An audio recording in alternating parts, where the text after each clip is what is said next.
Estamos hablando de un hombre mayor de edad y que tiene que enfrentar las consecuencias de sus actos. Tengo en la línea el mejor abogado penalista en este país, es el doctor Gabriel Regino, a quien saludo con mucho gusto y con mucho cariño. Gabriel, gracias por tomarme la comunicación. ¿Cómo estás? Mi estimado Luis, muy buenos días para ti y para toda la audiencia. Un gusto poder estar en comunicación con ustedes. ¿Qué dices del caso Fofo Márquez?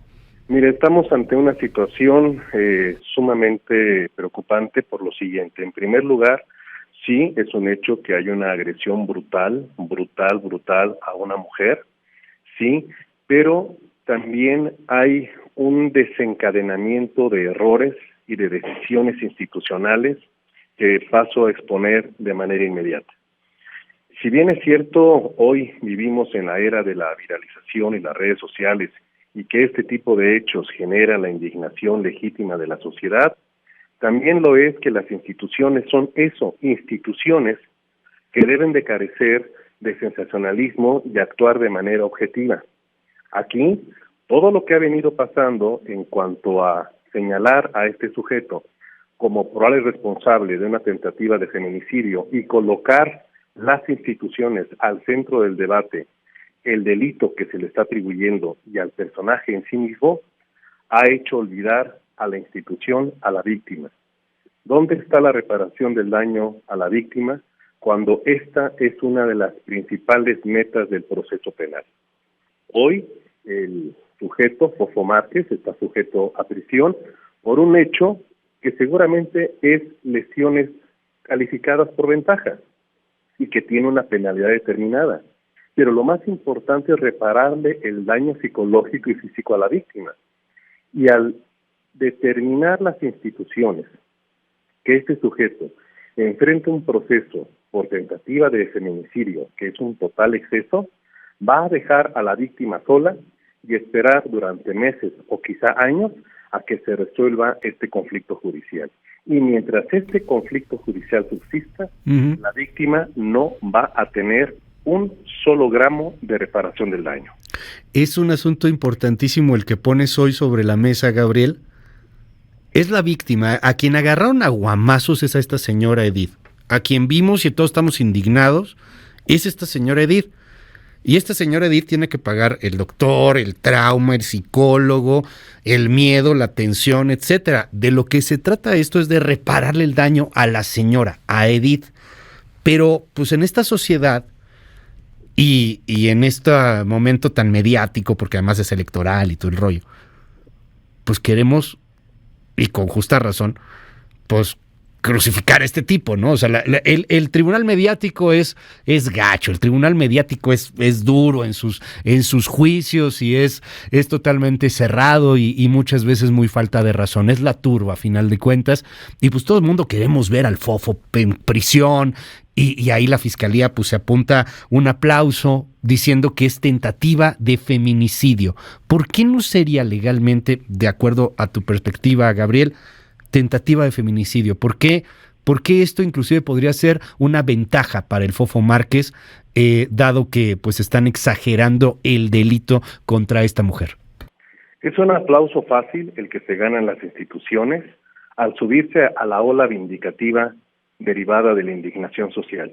Pero vuelvo a insistir, el papel de las instituciones del Estado tiene que ser sumamente racional.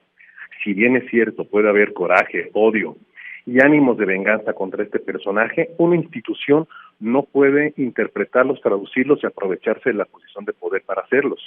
Se tiene que castigar por lo que hizo. ¿Qué es lo que hizo? Golpeó arteramente a una mujer, la pateó en el suelo estando indefensa, pero de ahí a que haya intentado privarla de la vida, sí hay una distancia probatoria muy grande. El señor tiene que responder penalmente por ese hecho. Si fueran lesiones calificadas, el señor podría estar alcanzando penas entre los 6, 14 años de prisión, pero con el tema de la tentativa de feminicidio está en el borde de 26 a 40 años de prisión. Bueno, está bien que le impongan lo que gusten, pero ¿y la víctima? Ese es el tema que está de fondo. La víctima. La víctima va a quedar ahí abandonada, olvidada, y quién sabe cuándo haya una condena firme donde se le imponga pagarle, ¿qué? 10 consultas en el psicólogo y una atención en el médico. Eso es lo más grave de lo que está pasando cuando la autoridad se suma a una ola vindicativa y por quedar bien en efectos virales lleva a cabo este tipo de excesos. Dime algo, Gabriel. Van por tentativa de feminicidio. La pierden porque, bueno, pues los abogados, y usted y yo, le digo, mucha gente nos está escribiendo, pues no somos abogados, pues, o sea, los abogados, prácticamente hay ahí un consenso, por ahí algunas voces discordantes quizá, pero la mayor parte de abogados penalistas dicen es una exageración lo de tentativa de feminicidio. Se le cae el caso de tentativa de feminicidio, Gabriel, y entonces pueden reclasificar o ya se cayó y tronó y don Fofo se va libre. Pueden reclasificar, desde luego, en las etapas correspondientes, ya sea a través de un amparo, una revisión, etcétera, o en un amparo contra la sentencia definitiva, etcétera, pero sí las altas expectativas de que lo reclasifiquen en unos cuantos meses, en unos cuantos años, es 100% probable.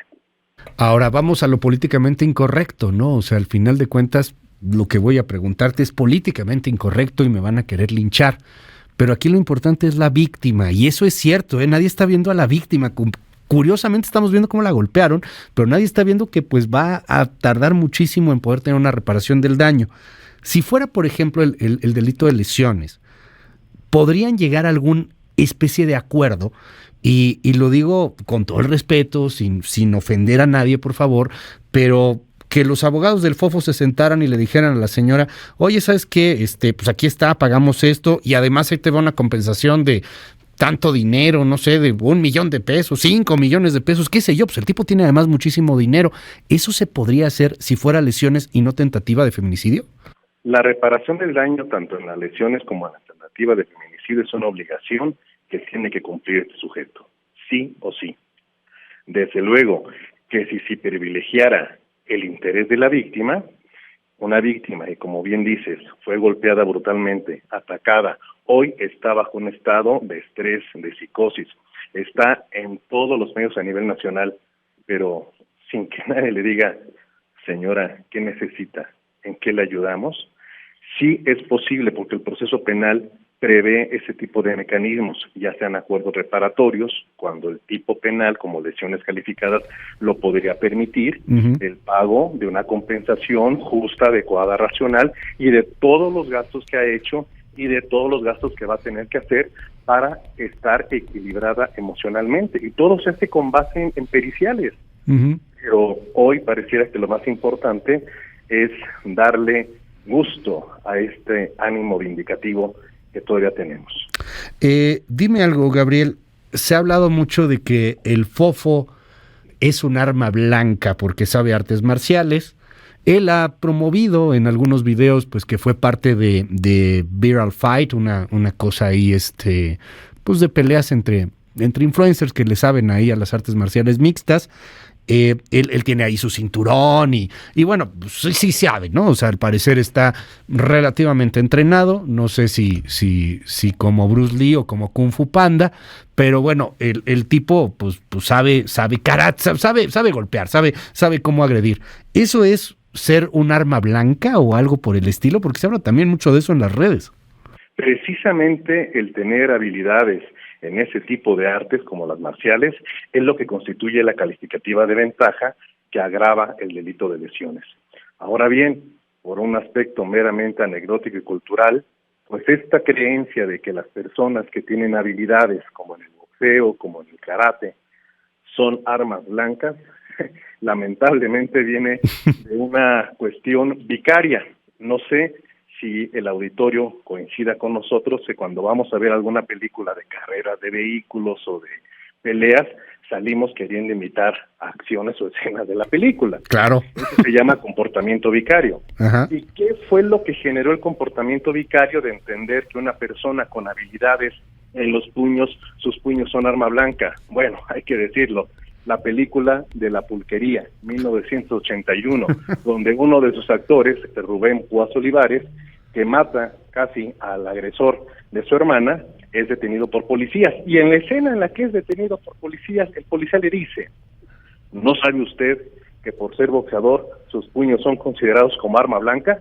Y desde 1981, Luis Auditorio, esta escena se convirtió en el colectivo inconsciente social como un mito que se entiende como realidad.